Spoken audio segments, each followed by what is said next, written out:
What's your favourite karaoke hit? Oh, probably YMCA, but that also shows my age, and then you can do your hand up thing and embarrass your kids. Hello, my name is Wera Hobhouse. I'm the Member of Parliament for Bath. Now, you stood against Jacob Rees Mogg in North East Somerset in 2015, if this is right. What was that like? What was he like as an opponent? Well, he was very patronising, I'd say. He knew that I was no political threat.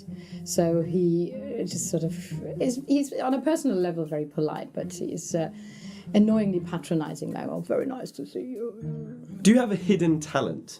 Oh, I'm very good at parking. Apparently women aren't good at parking. Parking? That's quite niche. What kind of parking? Any sort of parking. You look at your two... Parallel park?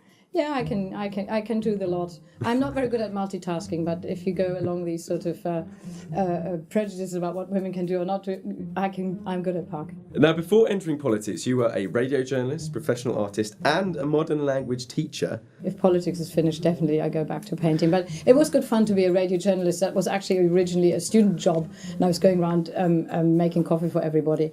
And then they discovered one day I had a radio voice, so I was allowed to read the You used to read the news? Well, no, I was reading actually the traffic news. So the news were a bit more serious, but on a Sunday when everything was pre-produced, they wanted somebody just to come in for the traffic news, and I was that person. But then I moved on from then and did small feature bits. I was a sort of freelance journalist. It was a perfect job. It fitted well in with wanting to paint, which was always my main ambition.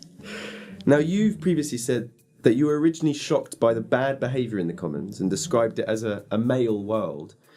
What do you mean by a male world? What shocked you in particular? So there is this sort of type of intimidation going on in the House, which I think comes from a lack of respect, but also from a way of having done this forever. And people should change their behaviour, but currently it goes on as before. It hasn't changed in the last 12 months. Let's talk about your private members bill on upskirting. How did it feel when Sir Christopher Chope said object to the upskirting private members bill in the Commons? Well, I knew that he would do that because I'd been trying to get hold of him. He just didn't want to talk to me. I even went on that same afternoon, an hour before, and I sort of slid in. I went against all my principles. I went over to the government bench and I slid him next to him and I said, Christopher, I want to talk to you.